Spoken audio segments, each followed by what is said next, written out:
Student, welcome back to सक्षम education point. तो मैंने पिछले वीडियो में आपको ऑर्गेनिक केमिस्ट्री की एक सीरीज स्टार्ट की थी, ऑर्गेनिक केमिस्ट्री एक सफ़र। तो उसमें मैंने टॉपिक का इंट्रोडक्शन दिया था।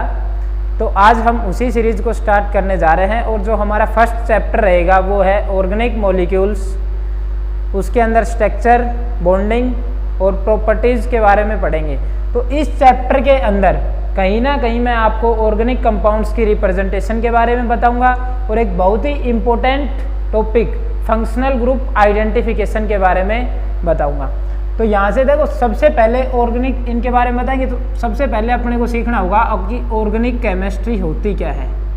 ऑर्गेनिक केमिस्ट्री जो टर्म है, ऑर्गेनिक केमिस्ट्री जो टर्म है, इस टर्म को कैसे डिफाइन करेंगे। तो organic chemistry branch of chemistry है। ये किसकी ब्रांच है? Branch of chemistry. Branch of chemistry किसकी ब्रांच ऑफ केमिस्ट्री है? जिसके अंदर हम पढ़ेंगे study of carbon containing compound. क्या पढ़ेंगे? Study of carbon containing compound. Study of carbon containing compound. Study of carbon containing compound except inorganic salts. Inorganic salts देखो, इसके अंदर कार्बन कंटेनिंग कंपाउंड के बारे में पढ़ेंगे और एक्सेप्ट इनऑर्गेनिक सोल्ट्स, मतलब कि इनऑर्गेनिक सोल्ट्स को छोड़ के क्या पढ़ेंगे? Carbon containing compound. उसी को क्या कहेंगे? Organic chemistry. और ये क्या है? ब्रांच ऑफ केमिस्ट्री है, जो हमें किसके बारे में सिखाती है? Carbon containing compounds. और जितने भी इनऑर्गेनिक सोल्ट्स हैं उनको हटा के उन सभी के बारे में डिस्कस करेंगे इसमें। नेक्स्ट, अब देखो कार्बन ही क्यों है? कार्बन क्या है? एक एलिमेंट है। कार्बन एक एलिमेंट है और अब इस एलिमेंट, तो अपने को कार्बन के बारे में कुछ बेसिक जानकारी भी होनी चाहिए। अब देखो, कार्बन का जो एटॉमिक नंबर होता है वो होता है 6 और जो इसका मास होता है वो होता है 12। अब देखो, यहाँ से इसकी अगर इलेक्ट्रॉनिक कॉन्फ़िगरेशन लिखें तो इलेक्ट्रॉनिक कॉन्फ़िगरेशन क्या आएगी? 1s2 2s2 2p। तो अपने को जो कार्बन एलिमेंट है इसकी कुछ बेसिक जानकारी भी होनी चाहिए। अब ये 1s2 2s2 2p, उसके बाद इसी में देखो कार्बन के एलोट्रोप्स होते हैं। क्या होते हैं? कार्बन के एलोट्रोप्स। अब एलोट्रोप्स में कार्बन के जो एलोट्रोप्स हैं उनके बारे में डिस्कस नहीं करेंगे, सिर्फ मैं आपको बताऊंगा कि एलोट्रोप्स होते क्या है और कौन कौन से एलोट्रोप्स हैं कार्बन के। अपनी जो स्टडी है वो इससे हटके है, मतलब अपने को एलोट्रोप्स के बारे में डिस्कस नहीं करना। देखो, एलोट्रोप्स वो होते हैं जिनकी केमिकल प्रॉपर्टी तो क्या होती है? केमिकल प्रॉपर्टी सेम होती है, chemical property same, but physical property क्या होती है? डिफरेंट। फिजिकल प्रॉपर्टी क्या होंगी? डिफरेंट। उन्हीं को क्या कहते हैं? एलोट्रोप्स। जिनकी केमिकल प्रॉपर्टी सेम हो और फिजिकल प्रॉपर्टी डिफरेंट हो उन्हीं को कहेंगे एलोट्रोप्स। अब एलोट्रोप्स में देखो, कार्बन के एलोट्रोप्स, अपने को एलोट्रोप्स के बारे में डिस्कस नहीं करना, सिर्फ बेसिक जानकारी होनी चाहिए कार्बन जो एलिमेंट है उसके बारे में। तो देखो, कार्बन के अपने पास जो एलोट्रोप होते हैं वो फर्स्ट होता है, एक होता है डायमंड, सेकंड जो होता है वो होता है ग्रेफाइट और थर्ड होता है बकमिंस्टर फुलरेन। बकमिंस्टर फुलरेन। बकमिंस्टर फुलरेन, ये क्या है? एलोट्रोप हैं कार्बन के। अब देखो, अपने को इन एलोट्रोप्स के बारे में जो फॉर्म हुए हैं, अब इसके देखो मैं आपको बताना चाहूँ तो ये जो अलग अलग एलोट्रोप्स फॉर्म होते हैं ये और किसी कार्बन के द्वारा क्या होते हैं? तैयार किए जाते हैं। मतलब कार्बन दूसरे तरीके से कार्बन के मतलब कि तैयार किए जाते हैं। तो वहाँ से उनकी जो प्रॉपर्टीज होती हैं वो किस तरह की होती है उनके बारे में डिस्कस किया जाता है एलोट्रोप्स में। तो आपको एलोट्रोप्स के बारे में ज़्यादा डिस्कस नहीं करना, सिर्फ यही पता होना चाहिए एलोट्रोप्स क्या केमिकल प्रॉपर्टी सेम होती है, फिजिकल प्रॉपर्टी क्या होती है, डिफरेंट होती है। ये था। अब इसमें अब अपने को तुम्हारे दिमाग में एक क्वेश्चन आ रहा होगा कि कार्बन ही क्यों, कि कार्बन ही क्यों लिया। अब तो देखो कार्बन ही क्यों ऑर्गेनिक केमिस्ट्री में, तो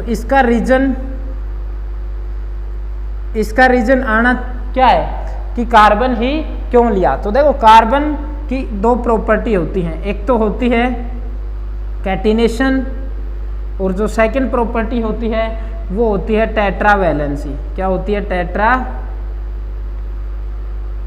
टेट्रावैलेंसी।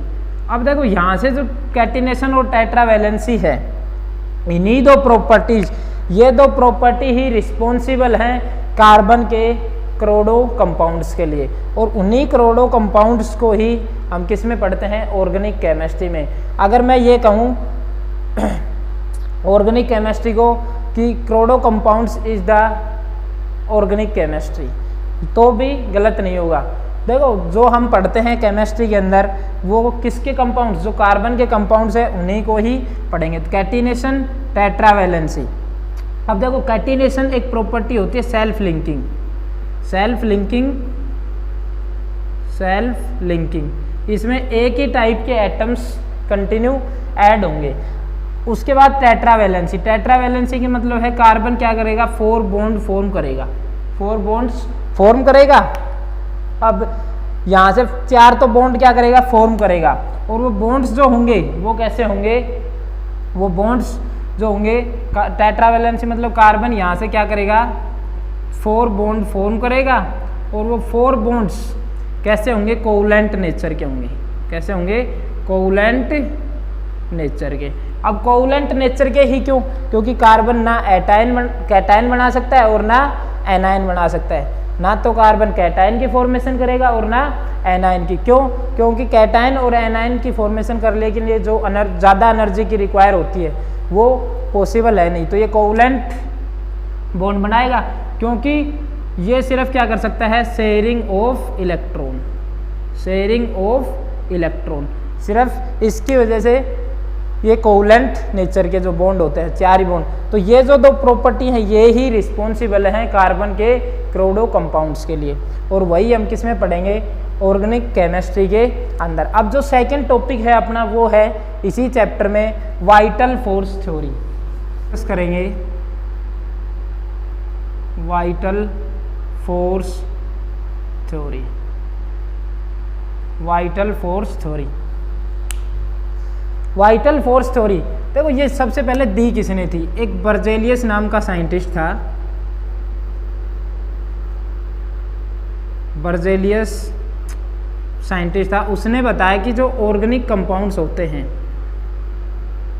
ऑर्गेनिक कंपाउंड्स, वो ऑर्गेनिक कंपाउंड्स लिविंग बीइंग से ऑब्टेन होते हैं। किससे ऑब्टेन होते हैं, लिविंग बीइंग से, लिविंग बीइंग से ऑब्टेन होते हैं। और उन लिविंग बीइंग्स के अंदर क्या होती है, एक मिस्टीरियस फोर्स होती है,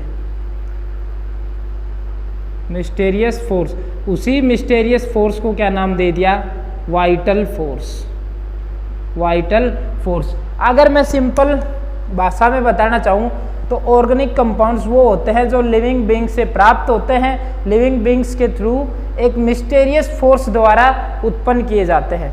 मतलब कि ऑर्गेनिक कंपाउंड्स लिविंग बीइंग्स के द्वारा मिस्टीरियस फोर्स द्वारा उत्पन्न किए जाते हैं, उसी को क्या कहते हैं, organic compounds.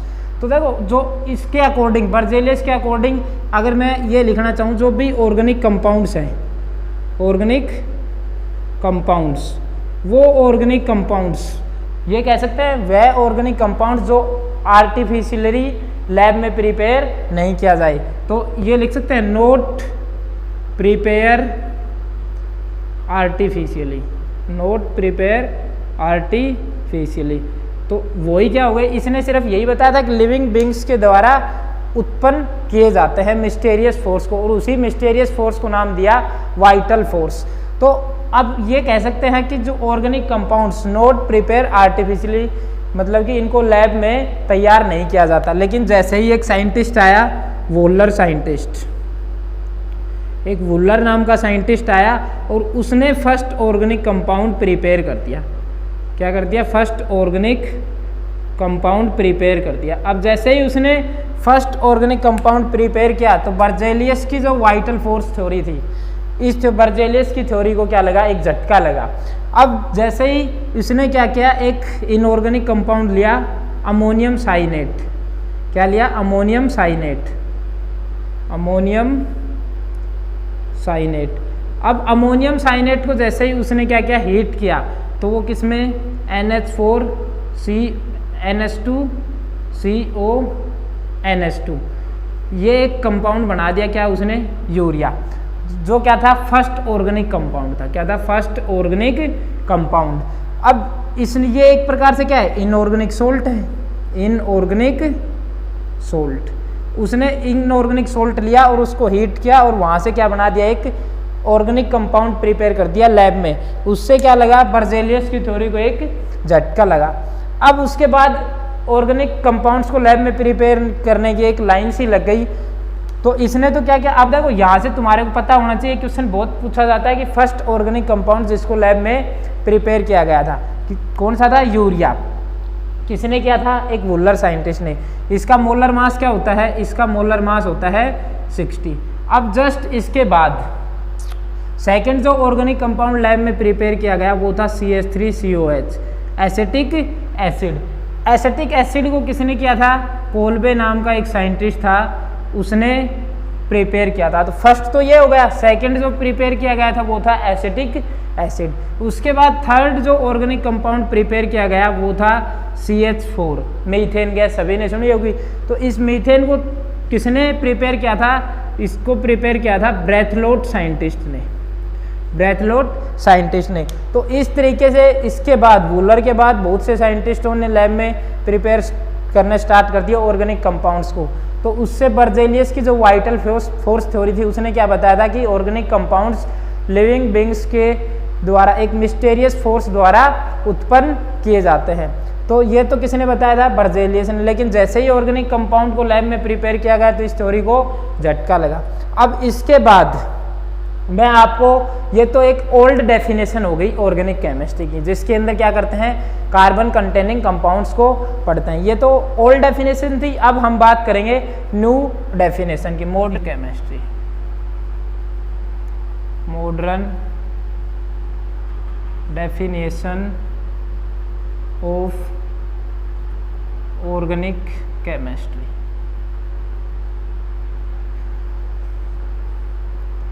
Modern definition of organic chemistry. देखो इसके अंदर जो हम स्टडी करेंगे, यहाँ से अब करेंगे तो अपने पास क्या आते हैं, हाइड्रोकार्बन्स, हाइड्रोकार्बन। अब देखो हाइड्रोकार्बन जो हैं ये वो कंपाउंड होते हैं जिनके अंदर सिर्फ कार्बन और हाइड्रोजन प्रेजेंट होते हैं, मतलब कि कार्बन एंड हाइड्रोजन ओनली, उन्हीं को क्या बोलते हैं, हाइड्रोकार्बन्स। तो मॉडर्न डेफिनेशन किसके बेस पे थी, it is the study of modern definition of organic chemistry क्या लिख सकते हो, it is the study of hydrocarbons and its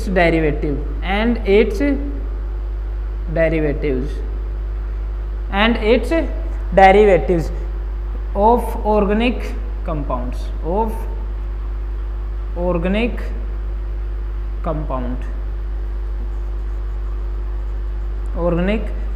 इसी को नाम दिया modern definition of organic chemistry को। तो इसको ही हम क्या बोलते हैं, जो न्यू डेफिनेशन है ऑर्गेनिक केमिस्ट्री की वो ये बनेगी। तो ये तो क्या हो गई, मॉडर्न डेफिनेशन हो गई किसकी, ऑर्गेनिक केमिस्ट्री की। अब यहीं से देखो ये तो हो गई। उसके बाद आप नोट डाल के, एक मैं क्वेश्चन करवाऊंगा तो नोट डाल के पहले लिखो, एक अपने पास CO2 CO3 2 negative, HCO4 HCO3 negative, ठीक है, HCO3 negative, Cn negative, CNO negative and inorganic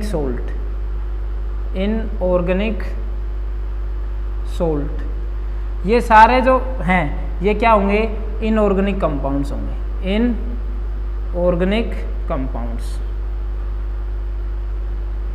inorganic compounds. अब देखो इन्हीं, ये तो क्या हो गई, जहाँ भी ये प्रेजेंट मिलेंगे वो सारे क्या हैं, इनऑर्गेनिक कंपाउंड्स। तो अब मैंने तुम्हारे को एक ओल्ड डेफिनेशन बताई और एक क्या बताई, न्यू डेफिनेशन। उसी के अकॉर्डिंग हम आइडेंटिफिकेशन करेंगे किसका, ऑर्गेनिक कंपाउंड्स का। तो उसके बेस पे मैं आपको एक क्वेश्चन करवाऊंगा। तो वो क्वेश्चन लिखो, आपको आइडेंटिफाई करना है ऑर्गेनिक कंपाउंड्स के बारे में। तो क्वेश्चन है अपना, विच ऑफ द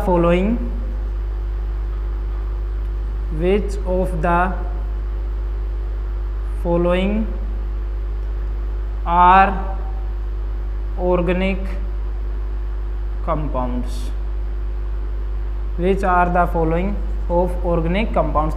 तो मैंने फर्स्ट लिख दिया CH4, सेकेंड में लिख रहा हूँ CH3 और फोर्थ NaCN और फिफ्थ ले लिया KCN, उसके बाद एक ले लिया CO2,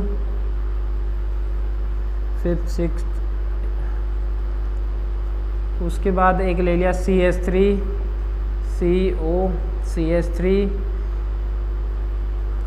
Na2CO3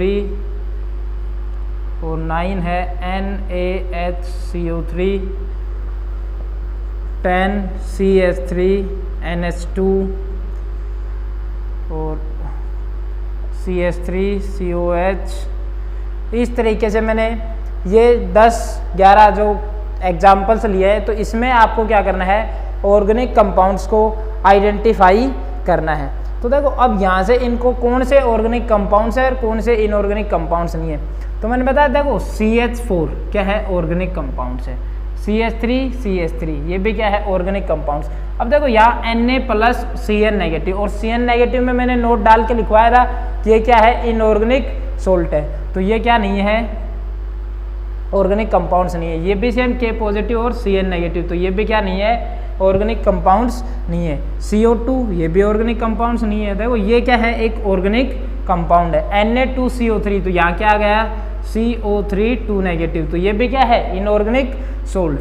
तो यहाँ से ये भी क्या नहीं है, इनऑर्गेनिक ऑर्गेनिक कंपाउंड नहीं है। NaHCO3 तो ये भी क्या आ जाएगा, HCO3-, तो ये भी क्या नहीं है, ऑर्गेनिक कंपाउंड नहीं है। उसके बाद CH3NH2 ये ऑर्गेनिक कंपाउंड है। ये एसिटिक एसिड ये भी क्या है, ऑर्गेनिक कंपाउंड है। तो आज जो मैंने इस चैप्टर में पढ़ा है, न्यू डेफिनेशन, ओल्ड डेफिनेशन और एक पढ़ा है वाइटल फोर्स थ्योरी। नेक्स्ट जो पढ़ेंगे इस अगले वीडियो में वो पढ़ेंगे हम क्लासिफिकेशन ऑफ ऑर्गेनिक कंपाउंड्स।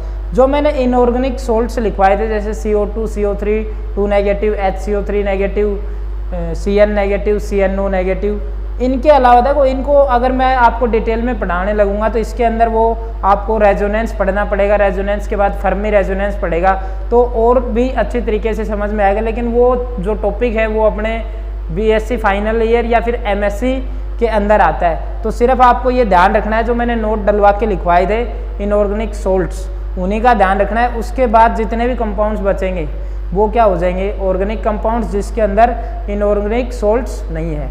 तो बाकी हम नेक्स्ट वीडियो में कवर करेंगे।